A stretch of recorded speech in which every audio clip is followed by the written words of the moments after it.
name is Samuel Anand, and this summer I intern in Dr. Jean's lab, and I'll be presenting on DNA, and I do building block for nanotechnology.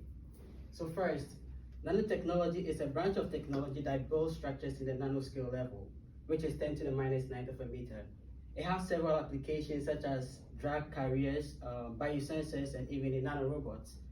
There are several molecules that are used in building nanostructures, but then our main focus will be on DNA. Why? Because it's already available in the nanoscale level. It is able to self-assemble, which is a key property in nanotechnology. It is biocompatible and biodegradable, which makes it safe when taken into the body.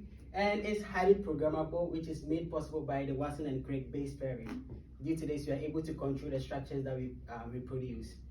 So we have three types of DNA nanostructures, but then my main focus will be on DNA origami because it allows for the production of more abstract structures that can be applied in several range of medicine, which the others do not give. And these are the structures, these are some examples of DNA origami. So what is DNA origami? So DNA origami is a 2D or 3D structure of DNA that is produced by annealing a scaffold strand and a staple strand in buffer. What I basically mean is, so you have this long strand of DNA, which we call the scaffold strand, and then you have this short strands of DNA, which we call the staple strand. So you are reacting them together, and we are expecting the short strands to join different points of the long strand together to produce the abstract structure that we propose. So the picture below is not a jellyfish, by the way.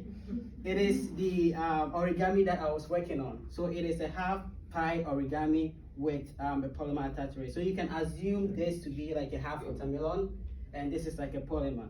So we are trying to produce this in hopes that this structure is going to self-assemble based on the interactions or the force of interactions between the polymers to form a complete pie, or in this case, a complete watermelon, which can be used as drug carriers or even can be used as biosensing based on whether it opens to changes in pH or changes in temperature. To construct this, the first thing that we did was we designed our origami on a software that we called CAD Nano. Then we placed an order for the DNA strands. So after receiving the strands, what we did next was we did the annealing process. What I basically mean is we combined the long DNA with the short DNA in the presence of buffer, and then we heated to a high temperature and cooled them back down to a low temperature. What this did was it allowed for the DNA to self-assemble into the structure that we proposed. So next, I performed a gel electrophoresis, right? So to confirm the structure. Gel electrophoresis is just a technique that we use to separate DNA based on their molecular size. So you have like a higher molecular size and a lower molecular size. It's like running a race. The higher one is going to run low, and then the lower molecular weight is going to run like fastest down, you know. Yeah. So after performing gel electrophoresis, what I did next was I imaged my gel under the BioRad molecular imager, and then this was the image that I had after observing the gel. So L to 8 are the different walls, which are basically the places where we placed our DNA samples. Okay. L was just the reference, 1 was the starting material, which was the scaffold, and then 2 to 7 lacked 1 or 2 components of the structure that I predicted, and then 8 had all the components of the structure. So I was expecting, or we were expecting, a complete structure to be formed in 8, which it did based on how further down it moved compared to the rest of the walls. So what did that, the next thing that we have to do was we have to observe or image under the atomic force microscope, which is the AFM. Then attach the polymers and then observe whether they do interact as we predicted them to do. You know, then we can move on with the applications.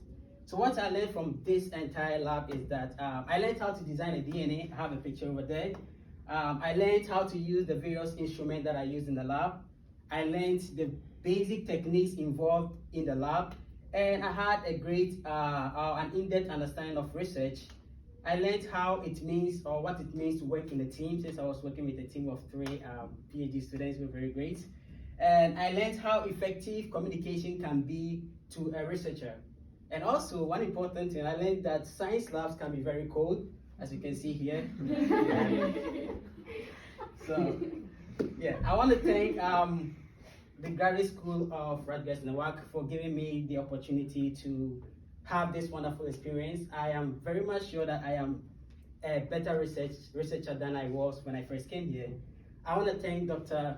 Fei Yang and all members of the Yang's lab for accepting me and encouraging me through the entire process. And lastly, I want to thank my advisor, Dr. Gao, who is on Zoom, for also assisting me and supporting me throughout the entire process. Thank you very much. Any questions?